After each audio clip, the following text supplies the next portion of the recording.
with one particular horse called Nugget he embraces.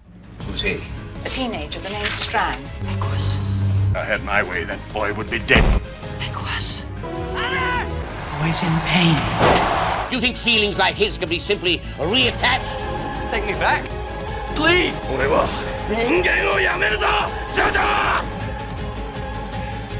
was sexy. Equus is a 1977 movie about a man stuck in a love triangle with a horse. A movie about love, philosophy, At least I galloped. When did you? and crime. Nominated for 7 awards, including 3 Oscars, won 5 awards, including Golden Globes for Best Actor and Best Supporting Actor, and based off the 1973 play by Peter Shaffer about a real-life crime of horses being blinded. The author imagined a scenario to explain why someone would do this. Were they insane? Did they hate horses? Or something worse? The story weighing in on important questions like, can you be too passionate about something? Can a horse consent to this? And which ship do you support? All those and more answered in this movie. The movie opens with a horse, then a man and a horse getting very close with each other. There's also a big white block obscuring what I can only assume are his many layers of clothing. Then we hear a voice saying that the two are like a necking couple. And of all nonsensical things, I keep thinking about the horse. Not the boy. The horse. And what he might be trying to do. Dr. Martin Dysart is a psychiatrist, and one day his close magistrate friend Hester comes to his office asking him to treat a boy convicted of blinding 6 horses, hoping to find out what happened. Why me? Because there's something extraordinary about him. Then we meet the boy, Alan Strang. There's only one tea in Typhoo, in packets and in tea bags too. Any way you make it, you'll know that it's true. There's only one tea in Typhoo. That's a good song. Dysart starts his first session with Alan asking him about himself. Now let's see, you live with your parents and your father's a printer. What sort of things does he print? Double your pleasure, double your fun with double good, double mint gum. Alan's still playing the goofy card. Then we cut ahead a few days, and Dysart tells of a reoccurring dream he has. I'm a chief priest in Homeric Greece. I'm wearing a wide gold mask, all noble and bearded. In fact, I'm officiating at some immensely important ritual sacrifice. The sacrifice is a herd of children. This guy is just the man for the job to help Alan. He then goes to visit Alan's family to get a sense of whether they played a hand in why he did his crime. He speaks with his mom, Dora. He loves animals, especially horses. Thank you. Especially. He even has a picture of one up in his bedroom. Mrs. Strang, is there anything else you can remember you told him about horses? They're in the Bible, of course. He saith among the trumpets, ha ha. Ha-ha. Ha ha.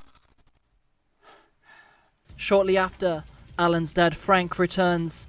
They all head to the living room, and Dora says, We've always been a very horsey family. I remember telling Alan how that word came from Equus. We hear the first mention of Equus, the very name getting Frank tense. My dear, have you offered the doctor a cup of tea? Oh, no, dear, I haven't. Oh, you must be dying for one, excuse me. Frank then tells Dysart that Dora is closer to Alan than him, and also some of his personal views. Bloody religion. What has that got to do with Alan? Everything. Everything, Dora. I don't understand. What are you saying? Oh, it's heating up. Fight, fight, fight, fight. If you couldn't tell already, Dora is a devout Christian, and Frank is an atheist. Dysart asks how much Alan was taught about sex. I don't know. Oh, we're in for a great movie, aren't we? Dysart, having found the clues he's after, heads back. Later that night, Alan is doing something.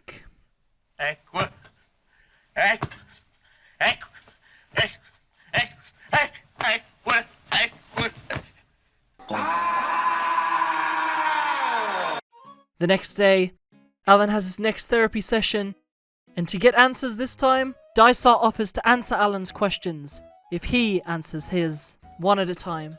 What was your dream about last night? Can't remember. What's yours about? Carving up children. So Dysart instead asks, What is your first memory of a horse? I can't remember. What is, Eck?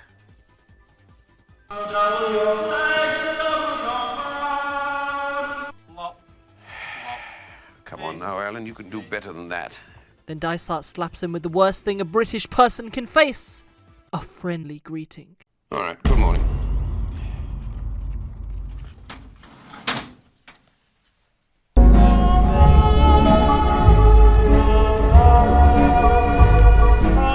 On a beach. What? Where I first saw a horse.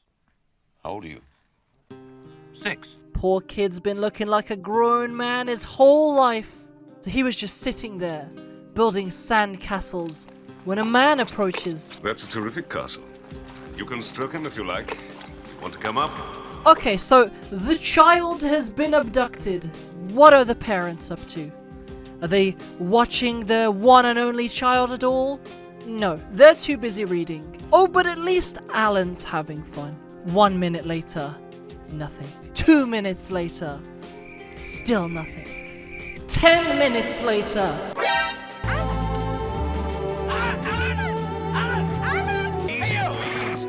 What do you imagine you're doing? Don't you think you should ask permission before doing a stupid thing like that? Please don't be hysterical. Don't you be lying down me. And then he just fucking throws Alan off the horse. Do you want to terrify the horse? You're a public menace, do you know that? Easy, sir. How dare you pick up children and put them on dangerous animals? Dangerous. So needless to say, this left an impression on Alan. Returning back to reality, Alan reveals that he's never ridden a horse since, Didn't care to. despite working at a stable before the incident. It doesn't add up. Dysart gives Alan a tape recorder to say whatever he feels like to. It was sexy. That's what you want to know, isn't it? Next, Dora sees Dysart and tells him the horse picture from Alan's ceiling actually replaced an image of Jesus. Why the, long-faced Jesus? Dysart then heads to the stable Alan worked at and meets with Dalton, the stable owner. He tells Dysart that he got the job through a woman, Jill Mason. He also reveals that despite Alan not riding the horses at work, some days... On and off that whole year, I had a feeling the horses were being taken out at night. Night. One or other of them would be sweaty first thing in the morning, when he wasn't sick. Very sweaty too. making him think that he'd be riding them in the night.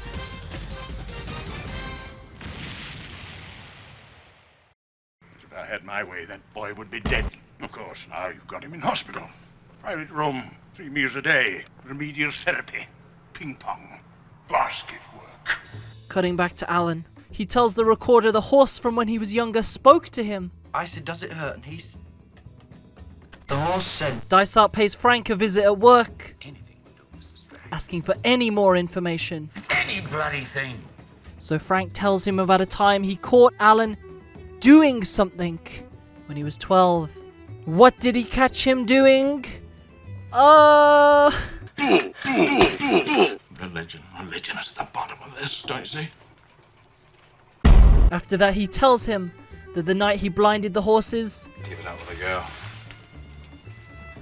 How'd you know that? I just know that's all. but he won't explain further. What's he hiding? At the next session, Dysart asks who introduced him to the stable, and we see that the girl is Jill, who caught him standing around in one of their stables. And instead of reporting this act of trespassing, she asks if he wants a job. You looking for a job or something? Is it really that easy? Break in and they give you a job? He takes it, and Alan takes in the sights.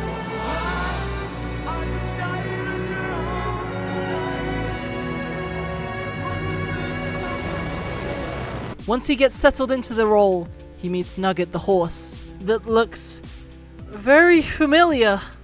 Jill shows Alan how to groom Nugget. Don't be afraid to do it hard. The harder you do it, the more the horse loves it. And he does some grooming, alright. Dysart then asks Alan a bunch of questions about the experience. You worked at the stable every weekend? You must have seen a lot of the girls. Except Tell me about it. he just You like her? doesn't let Alan answer any of them. Stand off. Which was she? Tell me! Tell me Tell me, on and on! Now it's my turn. You tell me. Answer me. Do you have dates? I told you I'm married. I know. Her name's Margaret. She's a dentist. Do you fuck her? All right. Come on, tell me. That's enough now. I bet you don't. I bet you never touch her. You've got no kids, have you? Is that because you don't? Go to your room. Dysart then decides to go to Hester for advice. My wife doesn't understand me, Your Honor. Do you understand her?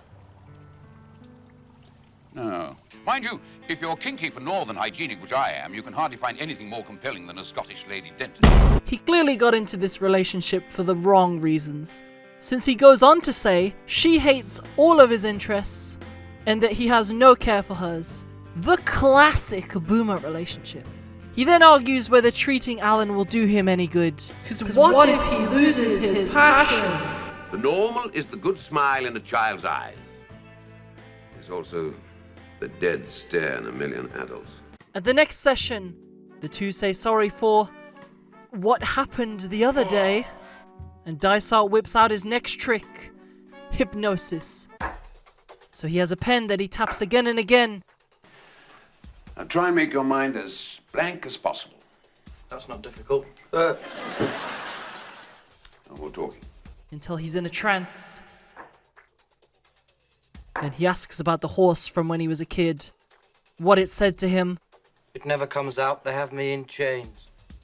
Like Jesus? He said the name of the horse god is Equus. And then Dysart asks about the stable, whether it's his temple. Yes. Does he live in all horses or just some? Oh. Then Dysart gets Alan to show him, right there in the office, what these rides were. So Alan enters the stables at night, takes one of the horses, Nugget. He leads him out to a field and decides to strip. And then he takes out his ritual stick and he puts the stick in his mouth. Can't forget that step. Sacred stick. What do you do now?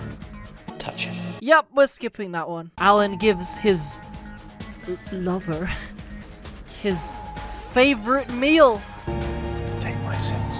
Go on then, Alan. Mount him. If you say so. Alright, 1, 2, 3.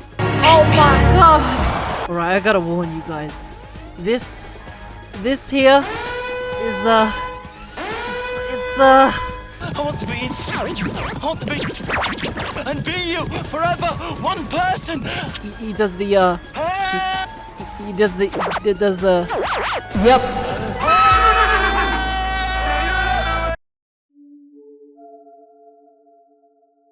And now he's gone off to rest, leaving me alone with Equus.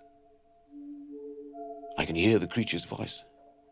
He's calling me out of the black cave of the psyche. Yeah, he's starting to lose it. Then we hear that Dora came to visit Alan, and it went great. Don't you dare! She kicks off, being annoyed by his silence. So Dysart intervenes. Leave here at once. Can't you see the boy's highly distressed? Really? Yes, he's at the most delicate state of treatment. He's totally exposed, ashamed, everything you can imagine. And me. What about me? If you knew God, Doctor, you would know about the devil. The devil isn't made by what Mummy says or what Daddy says. The devil is there. I only know that he was my little Alan. And then the devil came.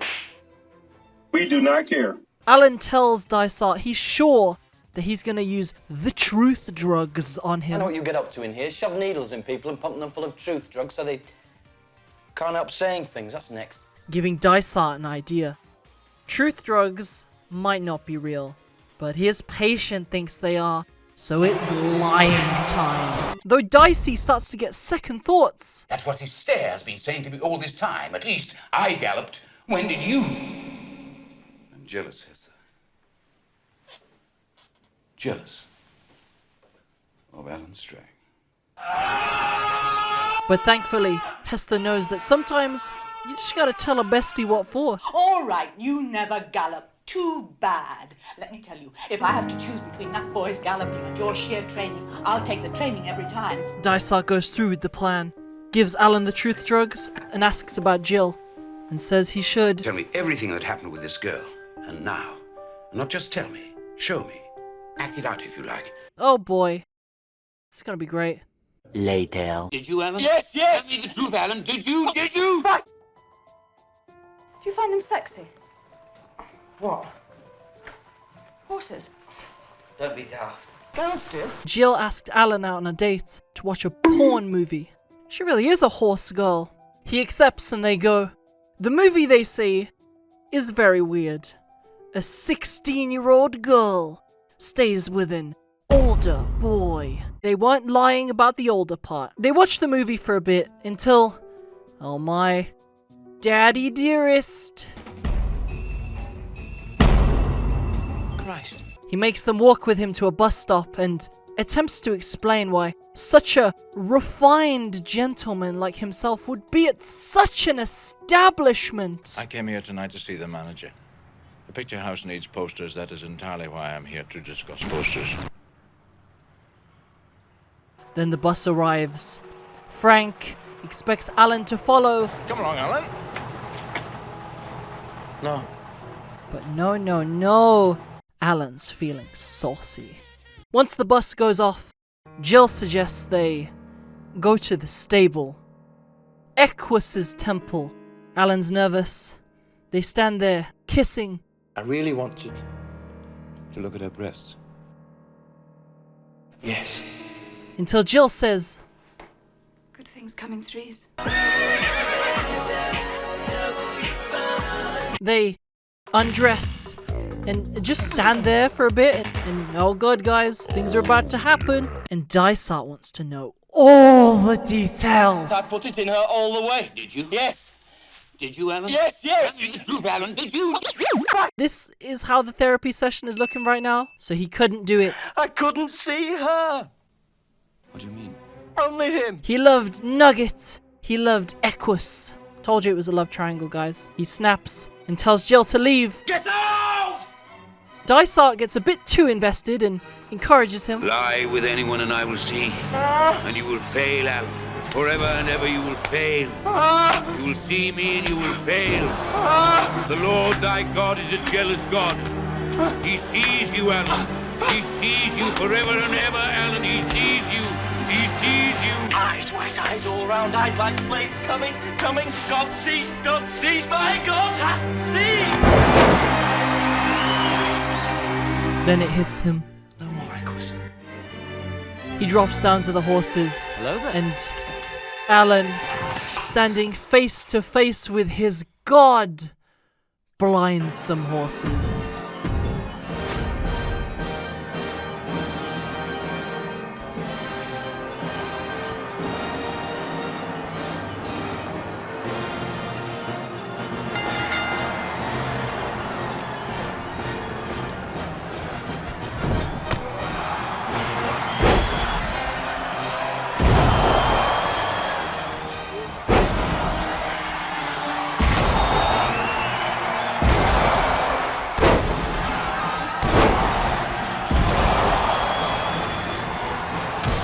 Equus tries to fight back, but Alan no longer believes.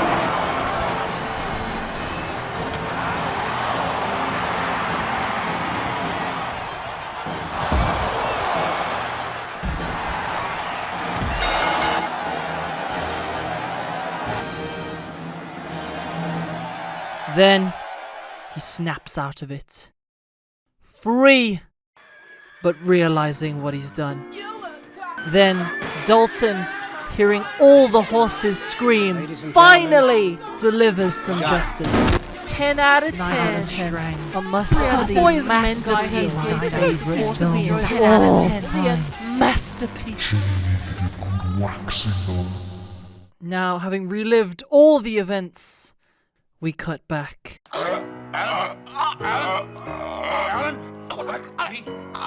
Having faced his demons, he's now ready to be cured. Alan's carted off, never to be seen again. And Dysart now has completely lost his mind. There is now in my mouth this sharp chain.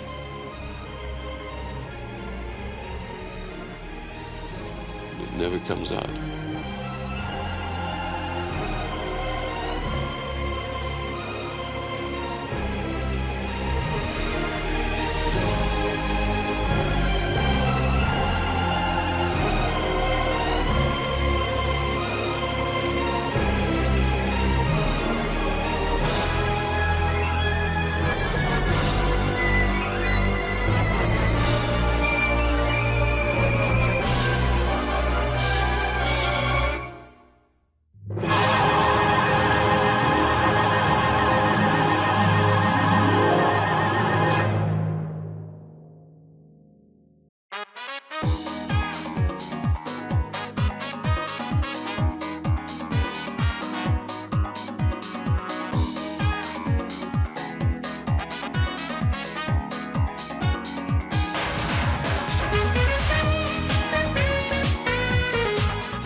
So this was a weird-ass movie.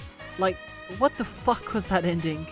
Why did Dysart start being jealous of Alan in the first place? He's jealous of his passion?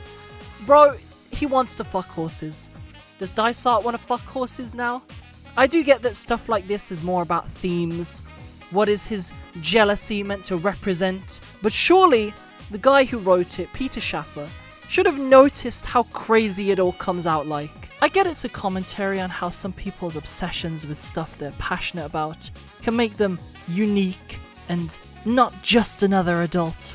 But like, why show that through a dude whose passion is getting hot and sweaty with horses? Like, most horse people aren't that bad. I do also want to take a moment to talk about Daniel Radcliffe's time on the West End performance of Equus. He was fresh off Harry Potter and performed in a fresh new take on the show.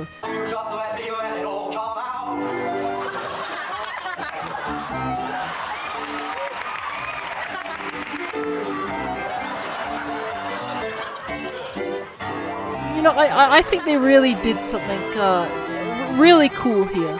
In doing research for this video, I found out that Richard Burton, Dysart's actor, wanted to be in this movie, specifically as Dysart, and even struck a deal with the movie executives to do so, in exchange for him having to be in The Exorcist 2, the non-canon sequel to the first Exorcist movie. That is... Listen, we gotta fight that demon that's inside her. It's preventing her from reaching full spiritual power. Let's stick to science. Don't hide behind science, you're better than that. a movie that exists. You see, my headcanon is that his character in that movie is just Dysart after Equus. On to more positive things though. I'm just gonna say it. I like this movie. It's so unintentionally funny and had a dumb as shit plot, but if you see it for what it is, a wannabe prestige movie that missed the mark, then I feel you can absolutely enjoy it for what it is.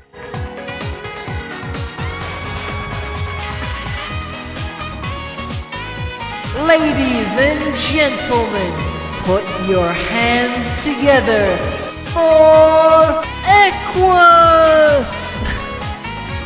This is just like the fan fiction I read. Also, there's a funny scene in the original play of Equus that I wish made the movie, where Frank just goes off saying people nowadays are stupid for watching that gosh darn TV, and then quotes Marx just to trigger his wife.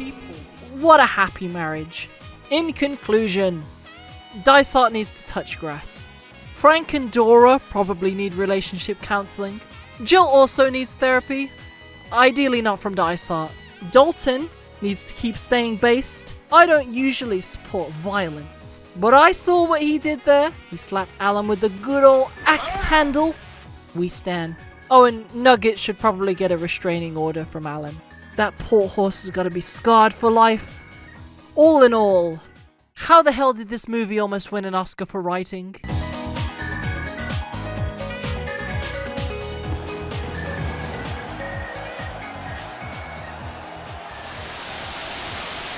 Your Honor, my client was simply trying to win the Barnyard Brawl title belt. Sure, he might have gone a little hard on his opponent, but that's wrestling, baby! Huh? What are you saying? He blinded 6 horses? He didn't tell me that!